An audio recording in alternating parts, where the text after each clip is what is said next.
Hello and welcome to News Brief on Global Television. I am Queen Agaba.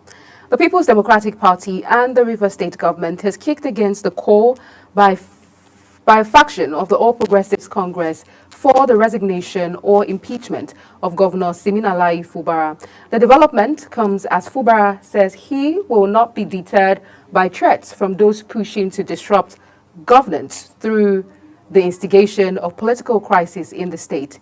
He warned against any act of lawlessness and insisted that his part will remain focused on ensuring peace. Justice Yetunde Pinheiro of the Lagos State High Court in Ikeja has adjourned the hearing of a suit filed by the reinstated Speaker of the Lagos State House of Assembly, Mudashiru Obasa, to March 17, 2025. Obasa is challenging his removal as Speaker on January 13, 2025, following allegations of fraud, high-handedness, abuse of office, and gross misconduct leveled against him by 35 lawmakers. The respondents in the suit include members of the Lagos State House of Assembly and former Speaker Mojisola Meranda.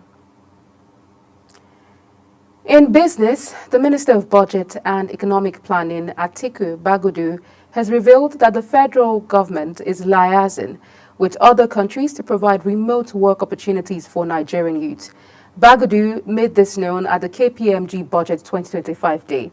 He noted that Nigeria owns the largest Africa's youth population, saying the National Bureau of Statistics reveals the country's unemployment rate dropped to 4.3% in the second quarter of 2024 from 5.3% in Q1.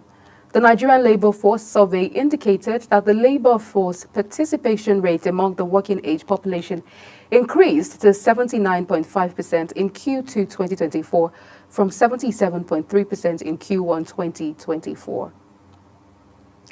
On the foreign scene, China has expressed hope and lasting solution to the three-year war between Ukraine and Russia ahead of talks due involving Ukrainian and U.S. officials in Saudi Arabia. China supports all efforts that contribute to a peaceful resolution of the crisis, according to the Foreign Ministry spokeswoman Mao Ning when asked about the talks at the conference in Beijing. Ukraine will represent the United States on Tuesday, Ukraine will present the United States with a plan for a partial ceasefire with Russia, hoping to restore support from its key benefactor, which under President Donald Trump has demanded concessions to end the three-year war.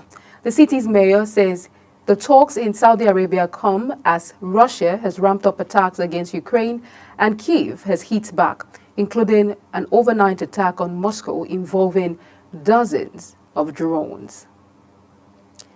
In sports, Super Eagles head coach Eric Schelle is set to announce his final 23-man squad this week ahead of Nigeria's crucial 2026 World Cup qualifying fixtures against Rwanda and Zimbabwe later this month.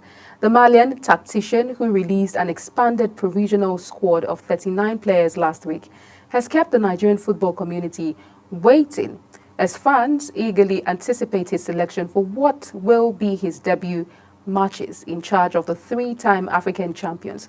Schelle's appointment comes at a critical juncture for Nigerian football, with the Super Eagles World Cup qualification hopes hanging by a thread after a disastrous start to the campaign that has yielded only 3 points from a possible 12. And that's it on the news brief, and it came to you live from the nation's capital, Abuja. I am Queen Akapa.